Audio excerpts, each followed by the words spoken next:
Sorry. Ready? Welcome back to Career Mount and let's start the class. और जहां तक कि आपको सबसे पहले मैं आपको बता दूं, पिछले क्लास में आपने जाना था एडजेक्टिव के बारे में और एडजेक्टिव का 3 काइंड जाना था।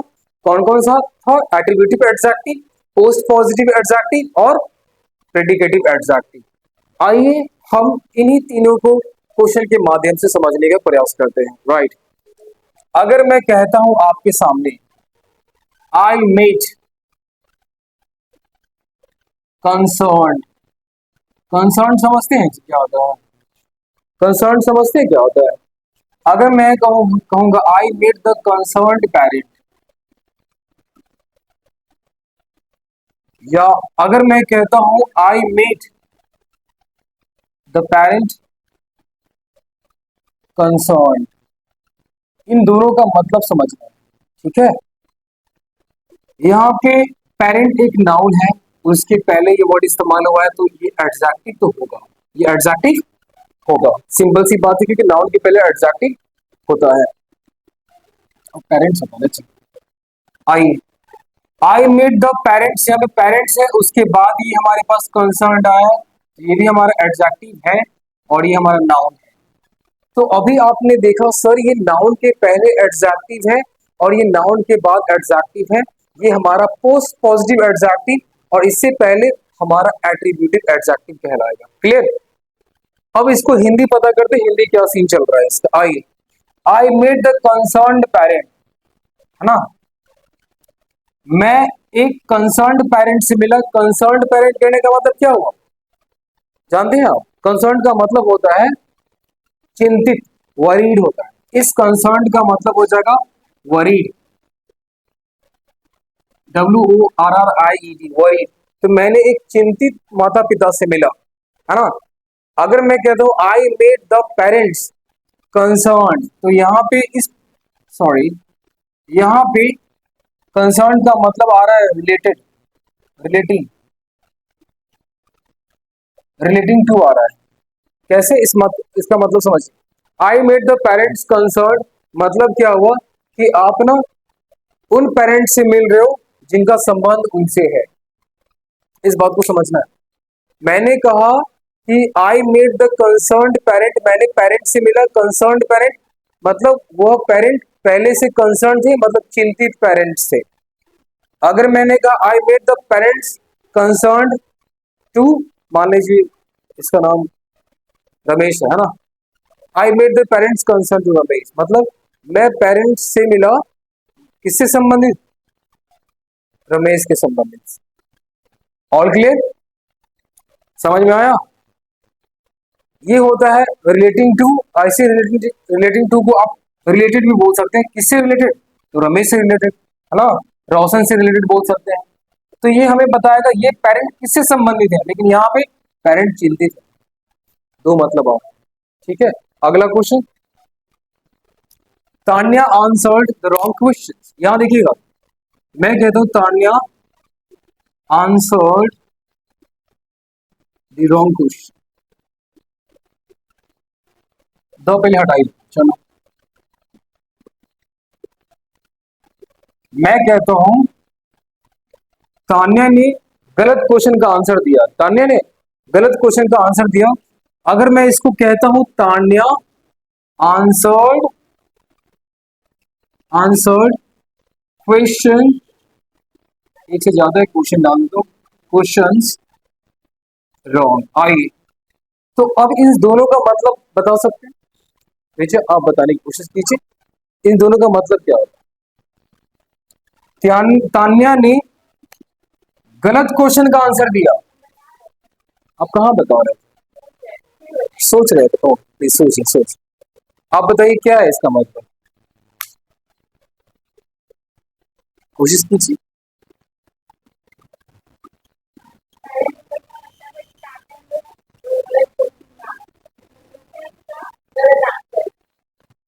तान्या ने इस क्वेश्चन का गलत आंसर दे रही है इसमें।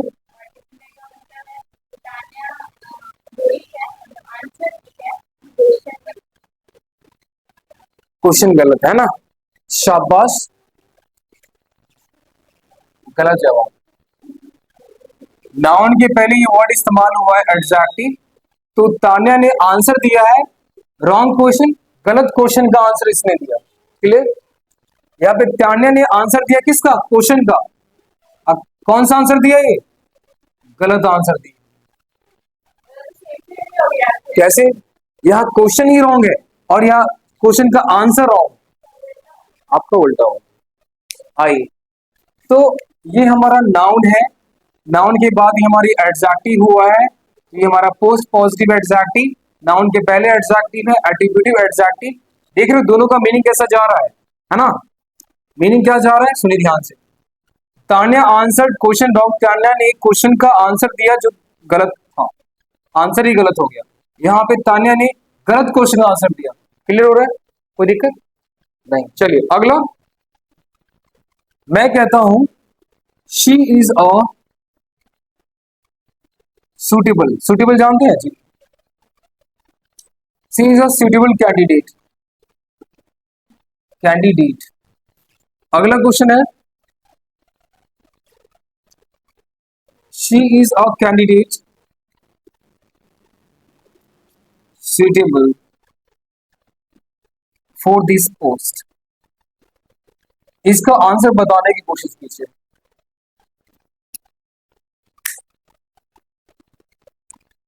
आइए बता दूं,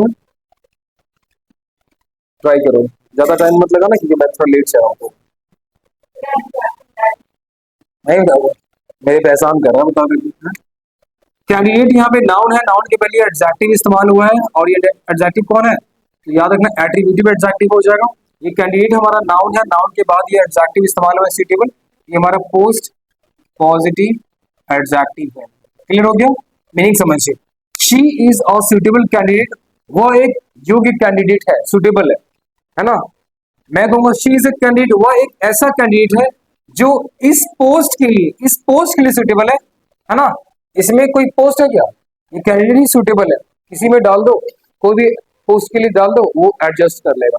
लेकिन यहाँ पे नहीं, यहाँ पे जो कैंडिडेट है वो खास पोस्ट के लिए ही सुटेबल है, किसी और में डालोगे तो लटक जाएगा, है ना? आई बात समझ में? Very nice. उम्मीद करते हैं इन क्वेश्चन से आपको पोस्ट पॉजिटिव और एट्रीब्यूटिव एडजेक्टिव में डिफरेंस पता चल गया होगा, मीनिंग कैसे बदलता है वो भी पता चल गया होगा, है ना? नाउन के पहले भी एडजेक्टिव होता है, नाउन के बाद भी होता है, और एक प्रेडिकेटिव मैंने बताया था जो सब्जेक्ट और helping verb plus directly adjective होता है ना, और एडजेक्टिव के पहले वर्ब होता है और उस एडजेक्टिव बाद कुछ नहीं होता, वो हमारा प्रेडिकेटिव था। आप ऑनलाइन वीडियो से चेकआउट कर लेंगे, ठीक है ना? टेंशन मत लीजिए, बहुत स्टॉक में भरा हुआ है। आइए आप इसे नोट डाउन कीजिए अपने प्यारे प्यारे हाथों से, फिर आगे बढ़ेंगे। तो आइए कुछ बातें मैं आपके दिल की लिख रहा हूं और क्या प्लीज। तो आपने क्या देखा क्या कि सर यहाँ पे कोई सेंटेंस रहता था, है ना? उसके बाद कोई नाउन है, मतलब उस सेंटेंस में नाउन है, उसके बाद एडजेक्टिव यूज हुआ, एडजेक्टिव यूज हुआ तो ये तो हो गया पोस्ट पॉजिटिव, है ना? कौन सा एडजेक्टिव है नाउन के बाद? Post positive. और जब भी पोस्ट पॉजिटिव रहेगा तो इसके बाद आपको दिखने को मिलेगा प्रीपोजिशन। क्या मिलेगा?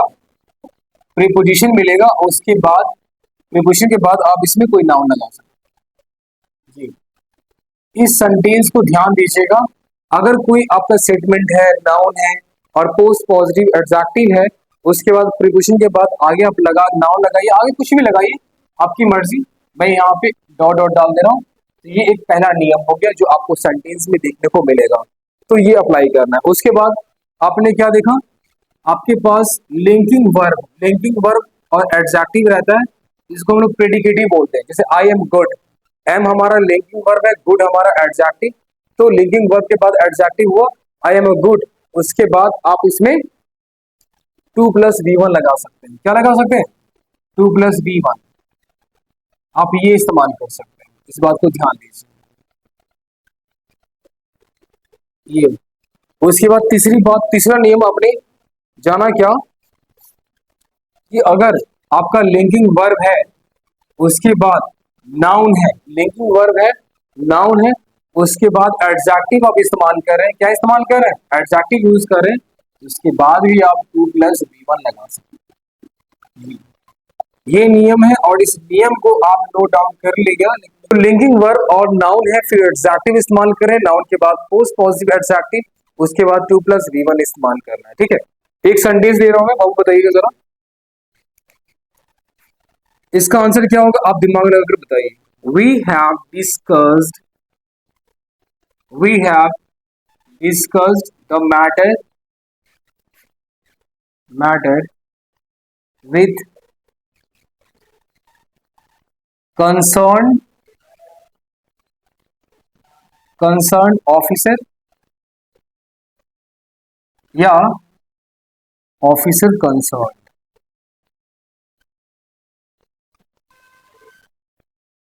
चलिए बताएंगे प्लीज। विजय, इस प्रश्न पे विजय हासिल कीजिए, चलिए कोशिश कीजिए। We have discuss the matter, मैंने बात को डिस्कस किया विद कंसर्न ऑफिसर के साथ, मतलब चिंतित ऑफिसर के साथ या उससे रिलेटेड ऑफिसर के साथ। ऑफिसर कंसर्न या कंसर्न ऑफिसर, क्या होगा? शाबाश, वेरी नाइस। क्यों नहीं होगा ये चिंतित ऑफिसर से हमें चिंतित है, यहाँ पे तो क्या ही आंसर थे, पहले से बेचारा चिंतित है। कहने का मतलब हमने बातों को डिस्कस किया, है ना, उस ऑफिसर से जो इससे संबंधित था, है ना। आपने कोई बात है, किसी बात संबंधित है, या मानो सिक्योरिटी वाली बातें हैं, या कंप्लेंट वाली बातें हैं, तो आप उससे संबंधित से ऑफिसर से ही नहीं बात करेंगे, या चिंतित ऑफिसर से बात करेंगे, है ना। वही होता है, तो अक्सर लोग इसमें गलती करते हैं। तो आप उम्मीद करते हैं बात आपको समझ आ गई होगी। चलिए अब सुनिएगा ध्यान से जो बताएंगे। अभी जो मैंने आपको जो नियम बताया, उस नियम को अप्लाई करना है। ठीक है, आइए मैं कहता हूं डीसीपी, डीसीपी जो है, डीसीपी कोई खांसी ना होगा जी। डीसीपी इंटेरोगेटेड, इंटेरोगेट मतलब क्या होता है?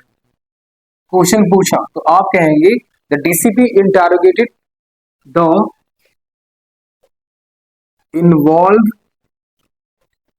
इन्वॉल्व बॉयज या boys involve in this crime, in the robbery, in the crime, कुछ भी डाल दीजिए, इन द क्राइम डाल। आइए इस सेंटेंस को बनाने की कोशिश कीजिए। डीसीपी ने इंटरोगेट किया शामिल हुए बॉयज को, इन्वॉल्व, या वो इन्वॉल्व बॉयज, या boys involve in the crime. क्या होगा इसमें आंसर? मतलब क्राइम में जो इन्वॉल्व है उन लड़कों से उन्होंने डीसीपी ने क्या किया? इंटरोगेट करा, क्वेश्चन करा, तो इन्वॉल्व बॉयज रॉन्ग हो जाएगा। ठीक है, हाँ आप कह सकते हैं कि सर इसका मीनिंग तो पता कीजिए, सी मीनिंग क्रिएट कर रहा है।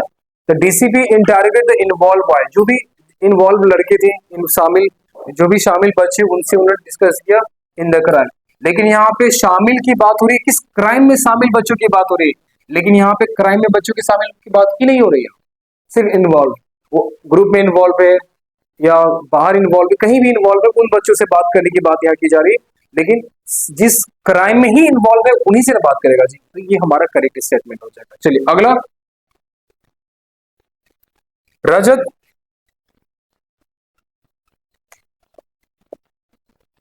रजत is an responsible, responsible officer है क्या जी? रिस्पॉन्सिबल ऑफिसर या officer responsible for this loss, बताइए क्या होगा इसका मीनिंग? कौन बताएगा? आप बताइए इस बार, आप दो तीन क्वेश्चन बना लिए। चलिए, रजत एक रिस्पॉन्सिबल ऑफिसर है इस लॉस के लिए। रिस्पॉन्सिबल मतलब एक जिम्मेदार इंसान है, वो लॉस के लिए जिम्मेदार इंसान कोई होता है क्या? क्या होगा मुझे नहीं पता, प्लीज आप एक चेक वर्ड कर लो, डन कर लो, फटाक से बताने की कोशिश कीजिए। रिस्पॉन्सिबल ऑफिसर, आइए देखते हैं क्या सही है। आप बताइए। रजत एक जिम्मेदार अच्छा इंसान होता है, जिम्मेदार रिस्पॉन्सिबल ऑफिसर। तो रजत एक जिम्मेदार इंसान है इस लॉस के लिए। रजत एक ऑफिसर है, रिस्पॉन्सिबल ऑफिसर है किसके लिए? इस लॉस के लिए। जो लॉस के लिए रिस्पॉन्सिबल होगा उसी ऑफिसर की बात कर रहा है जी। और मैंने यहाँ पे एन भी लगाया है।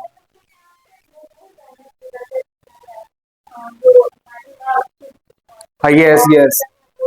हाँ, तो रजत वही इंसान है इस लॉस के लिए, वो रिस्पॉन्सिबल है। तो रिस्पॉन्सिबल रजत एक ऐसा ऑफिसर है जो रिस्पॉन्सिबल इस लॉस के लिए। इस लॉस का जिम्मेदार कौन है? एक ऑफिसर है रजत। ना कि वो एक जिम्मेदार इंसान है इस लॉस के लिए। जिम्मेदार इंसान एक अच्छा इंसान होता है, तो हर चीज को काम करता है ना। अब अच्छा इंसान है, अपने घर में होगा रिस्पॉन्सिबल पर्सन, सारा घर को देखभाल कर रहा है, वो अपने पेरेंट्स को देखभाल कर रहा है इस लॉस के लिए, तो रॉन्ग हो जाएगा, है ना। इस लॉस के लिए जिम्मेदार है। और मैंने यहाँ पे एन भी लगाया था। तो अगर मान लो ये रिस्पॉन्सिबल ऑफिसर होता तो रिस्पॉन्सिबल लगा हुआ तो यहाँ एन होता जी, एन तो होता नहीं। आप ये कट करके मैं हटा रहा हूं। तो आप बताइए ऑफिसर के पहले एन लगा ही नहीं लगा? ऑफिसर के पहले अब एन लग गया, करेक्ट हो गया। तो Rajat is an officer responsible for this loss. देखा, मैंने दो ट्री दिया था लेकिन इसमें भी आपने शिम शिम शिम शिम शिम शिम। आइए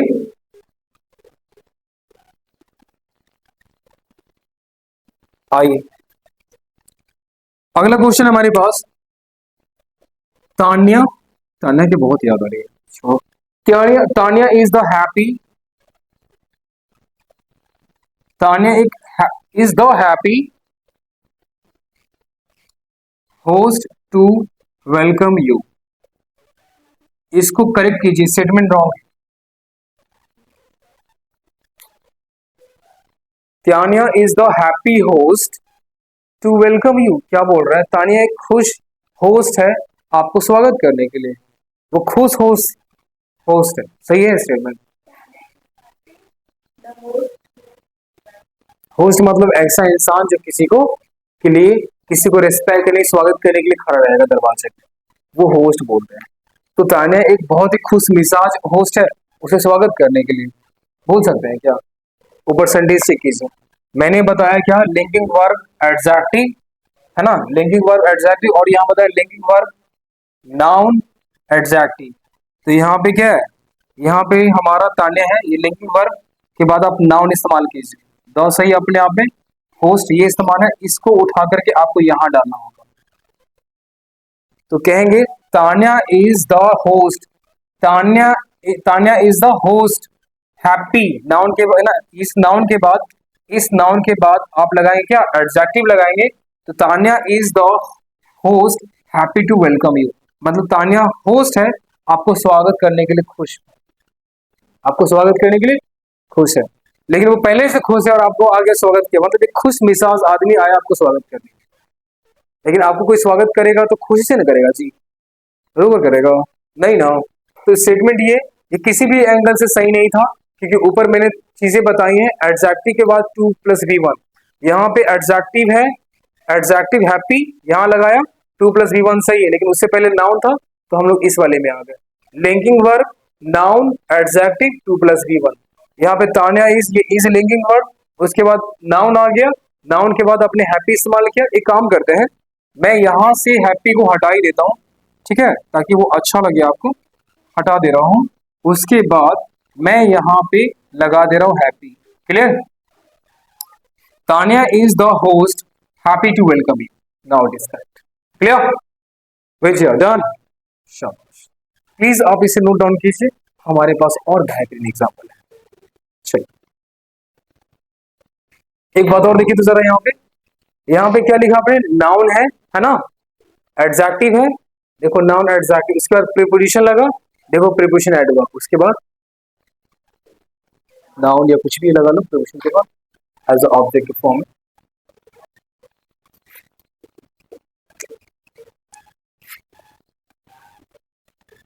you must keep safe money, या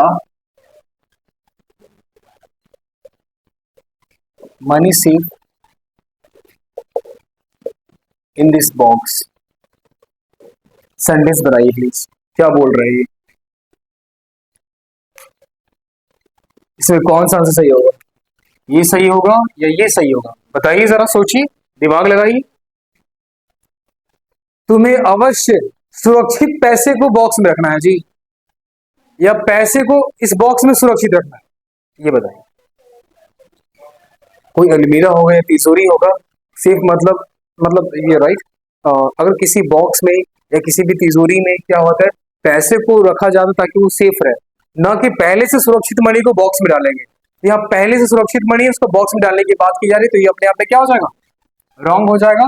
यहाँ पे मनी हमारा नाउन हो जाएगा, नाउन के बाद हमारे एडजेक्टिव, और एडजेक्टिव के बाद हमारी प्रीपोजिशन इस्तेमाल हुआ है, उसके बाद आपका ये हमारा ऑब्जेक्ट हो गया इस्तेमाल, ऑब्जेक्ट। यही पढ़ा आपने इससे पहले नियम, यही ना जाना जी? तो you must keep the money safe, you must keep money safe in this box. Clear?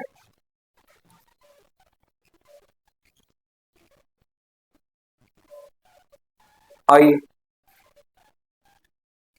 The kidnapper, जैसे मान लो मैं किडनैपर, तो मैं कहता हूं द किडनैपर,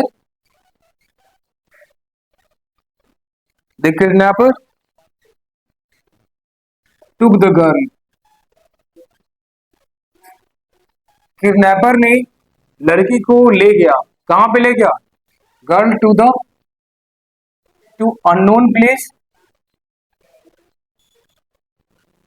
या प्लेस अननोन। अब इसमें बताइए, सोच समझ के आंसर दीजिएगा इसका। The kidnapper to the girl to unknown place या प्लेस अननोन?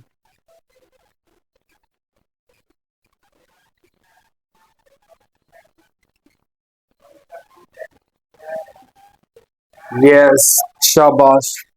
मतलब किडनैपर ने उस लड़की को ले गया कहां पे? Unknown place. मतलब द अननोन प्लेस, मतलब ऐसा जगह जो अननोन था, वहां पे किडनैपर ले गया। अगर ये बोलता किडनैपर ने लड़की को ले गया ऐसा जगह जो अननोन था, किसका अननोन था? कुछ नहीं पता, लेकिन यहाँ पे पहले से एक अननोन जगह ले गया। आई बात समझ में? तो यहाँ पे अननोन प्लेस अपने आप में करेक्ट है, अब प्लेस अननोन रॉन्ग हो जाएगा जी। क्लियर हो गया। आइए, अब हम जो स्टार्ट करेंगे काइंड्स ऑफ एडजेक्टिव। कितना क्लियर हो गया? आज आप मतलब अब अपने एडजेक्टिव को अच्छे से जाना। किस तरह जाना आपने? तीन तरीके से फंक्शन करता है। कौन कौन सा फंक्शन करता है? पोस्ट पॉजिटिव, एट्रीब्यूटिव और प्रेडिकेटिव। तीन तरीके से आपने जान लिया। अब हम लोग काइंड्स को एक एक करके ब्रेक डाउन करेंगे। आइए, तो स्टार्ट करते हैं। टॉपिक हमारा है काइंड्स ऑफ एडजेक्टिव, एडजेक्टिव का प्रकार। आइए, तो अब हम लोग पहला बात करेंगे एडजेक्टिव। अब फर्स्ट एज एडजेक्टिव का टाइप जो मैं बताने जा रहा हूं उसका नाम है प्रोपर एडजेक्टिव। क्या नाम है उसका? बताइए। Proper adjective. अब ये जो प्रोपर एडजेक्टिव होता है, ये जो प्रोपर एडजेक्टिव होता है वो प्रॉपर नाउन से आता है। कहां से आएगा? तो यहां पे जो एडजेक्टिव होगा derived from proper noun, proper noun से एडजेक्टिव आएगा तो आप कहेंगे प्रॉपर एडजेक्टिव। ठीक है? जैसे प्रॉपर नाउन कुछ बनाइए, कहोगे सर प्रॉपर नाउन तो इंडिया है, अच्छी बात है, तो इस प्रॉपर नाउन से आने वाला एडजेक्टिव तो इंडियन हो जाएगा। क्या हो जाएगा? इंडियन। तो ये इंडियन हमारा एडजेक्टिव है, और इंडियन हमारा क्या है? एडजेक्टिव है यहाँ पे, और ये हमारा क्या है? नाउन है। अब समझ में आया इंडिया और इंडियन के बीच में डिफरेंस? इंडियन कभी नाउन नहीं होता है, याद रखिएगा। इंडिया हमारा नाउन है और ये हमारा एडजेक्टिव। उसी तरह हम लोग बना सकते हैं, जैसे फ्रांस है तो फ्रांस में रहने वाले को आप फ्रेंच बोल दीजिए, ये हमारा प्रॉपर एडजेक्टिव हो जाएगा। उसके बाद अमेरिका, चाइना, गांधी। अमेरिका से क्या बनेगा? अमेरिकन बन जाएगा, शाबाश। चाइना से क्या बनेगा? चाइनीज बन जाएगा, चाइनीज, है ना? उसके बाद गांधी, गांधी तो नाउन है, किसी व्यक्ति का नाम है, गांधी से बन जाएगा गांधीयन। बोलते हैं ना गांधीयन ईरा, गांधी, गांधीनिज्म वो अलग, गांधीवाद अलग है, गांधीनिज्म। गांधीयन, गांधी मतलब गांधी का ईरा, गांधीयन ईरा बोलते हैं। मतलब ऐसा ईरा, ऐसा जगह, उस टाइम की बात करो जिस समय गांधी रहा करते थे। All clear? अगर मान लीजिए मैं कहता हूं रोहित, रोहितियन, रोहितियन, राइट, रोहितियन तो इरा हो जाएगा। रोशन तो क्या हो जाएगा, रो रोशनियन, राइट। आई बात समझ में, ये सब आ जाएगा। तो उसी तरह हमारे पास टैगोर है। टैगोर जानते हैं जी क्या होता है, रविन्द्रनाथ टैगोर हो गया, क्लियर। तो टैगोर से बना टैगोरियन बना दीजिए, टैगोरियन। तो आपने देखा क्या कि सर ये तो सारे हमारे पास पी एन प्रॉपर नाउन है, प्रॉपर नाउन है, और ये हमारा प्रॉपर एडजेक्टिव बन गया, इजिली कंप्लीट हो गया, क्लियर हो गया। आइए अगला। अब अब मैं कुछ क्वेश्चन आपको दे रहा हूं और थोड़ा दिमाग लगाने की आवश्यकता है, लगाइएगा।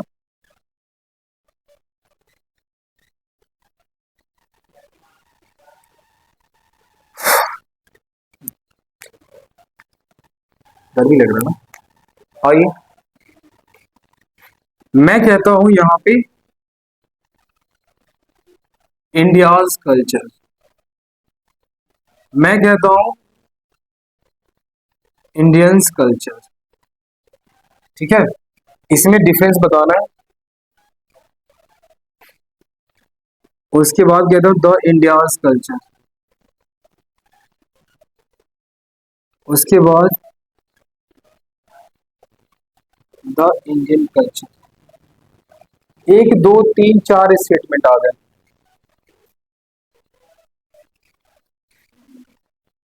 और इंडियंस कल्चर, ये हमारे पास 5 सेंटेंस है। और इसमें तो कंफ्यूज तो भयानक आपको होना होगा, बहुत ही भयानक कंफ्यूजन। लेकिन उस कंफ्यूजन को मैं क्लियर करूंगा, है ना। करे बैठ रहा हूं। अब एक बात, कुछ नियम जानने से क्या है, मैं नियम लिखा दे रहा हूं कि एडजेक्टिव के बाद कभी एस या एस नहीं होता। आई, सिंगुलर कोई नाउन है, सिंगल नाउन है, उसमें एस या एस लगाएंगे तो वो प्लूरल नाउन बन जाएगा, ठीक है। ये आप जानते हैं इस बात को, राइट। उसके बाद आ जाइए, उसके बाद किसी भी एडजेक्टिव में एस या एस जो होता है वो नहीं लगता, कोई दिक्कत नहीं। अब आइए, जगह ही नहीं है, पहले सॉल्यूशन करते हैं। आइए, इंडियाज कल्चर, इंडियाज कल्चर मतलब इंडिया मतलब भारत हो गया, कल्चर मतलब संस्कृति हो जाएगा। इन दोनों मतलब इंडिया का कल्चर ये अपने आप में क्या है, करेक्ट है। क्यों करेक्ट है, आपने पॉजिटिव केस पॉजिटिव में पढ़ा है ना, पोजीशन में पढ़ा है ना जी। पॉजिटिव केस में आपने पढ़ा है, पॉजिटिव नाउन में आपने स्टडी करा है, तो आपने जाना है इसके बारे में। अब देखो, इंडियन एक एडजेक्टिव है, तो इंडियन में एपोस्ट्रोफी एस नहीं लगता। अब ये अपने आप में करेक्ट हो जाएगा। इंडियन कल्चर, इंडियंस कल्चर इस्तेमाल करेंगे क्या, नहीं करेंगे, क्लियर हुआ। आइए, अब यहां देखिए, ये हमारा क्या है, इंडिया है, और इंडिया कल्चर तो अपने आप में सही है। इंडिया के साथ द इस्तेमाल हम लोग नहीं करेंगे, इंडिया कल्चर भारत की कल्चर हो गया। आइए देखो यहाँ पे, ये हमारा क्या है, एडजेक्टिव, ये हमारा क्या है, एडजेक्टिव में अगर द लगता है तो क्या बन जाता है, कमेंट प्लीज। ये हमारा प्लूरल नाउन बन जाता है, क्या बन जाता है बोलिए, प्लूरल नाउन बनता है कि नहीं बनता है ना। तो एक बात बताइए, प्लूरल नाउन बनता है, बैठ जाइए बैठ जाइए, कैसे हैं आप, ठीक है, बहुत स्मार्ट लग रहे हैं, मुस्कुराते हुए बहुत अच्छे लगते हैं, इसीलिए आप थोड़ा बगल में आके मुस्कुराइए, चलिए यहाँ से, क्या, शाबाश, फाइन फाइन, बढ़िया, कोई दिक्कत, स्मार्ट। अब क्योंकि सर ये इंडियन कल्चर तो आपने बताया कि एडजेक्टिव है और नाउन है, इंडियन कल्चर यहाँ पे इस्तेमाल करते हैं। अगर इस तरीके से देखें हम, तो कहोगे सर ये इंडियन हमारा एडजेक्टिव है और ये हमारा नाउन है, नाउन के पहले एडजेक्टिव इस्तेमाल हुआ है, तो अपने आप में करेक्ट है। लेकिन खास किसी खास चीज को इंडिकेट कर रहा है, तो आपने दो इसमें लगाए हैं आगे, तो कोई दिक्कत नहीं है, अपने आप में क्या हो जाएगा, करेक्ट हो जाएगा। अब आइए लास्ट वाला में आइए, इंडियंस कल्चर, लास्ट में क्या हो गया, सही है, क्यों सही नहीं, कहोगे सर यहाँ तो आप कहोगे सर ये तो एडजेक्टिव है और इसकी हिमाकत कैसे हुई एडजेक्टिव के साथ एस लगाने की, तो आपने ये हटा दिया, इंडियन कल्चर अपने आप में क्या हो गया, करेक्ट हो गया, कोई दिक्कत, कुछ कहना चाहेंगे आप, नहीं ना। अब आइए, अब मुझे कुछ नियम लिखाना था, लेकिन यहाँ स्पेस नहीं तो आपको नोट डाउन करना पड़ेगा प्लीज। ओके यार, उम्मीद करते हैं आपको क्लास काफी बेहतरीन लगा होगा, समझ में आ रही होगी और काफी अच्छे से आप इसको ऑब्जर्व कर रहे होंगे, राइट। तो कहीं भी इश्यूज आता है क्वेश्चन में, कोई डाउट सेक्शन रहता है, तो आप ना कमेंट सेक्शन में डाउट को बताइए कि सर यहाँ पे सर ये इशू है, आप मुझे बेझिझक पूछ सकते हैं और मैं उसको रिप्लाई 24 घंटे के अंदर दूंगा, वादा है आपसे। उम्मीद करते हैं क्लास बढ़िया होगा। तो आज का सेवा यही समाप्त करते हैं। हंसते रहेंगे, मुस्कुराते रहेंगे, मिलते हैं छोटे से ब्रेक के बाद, और वो ब्रेक मात्र 23 आवर्स। Bye, nice.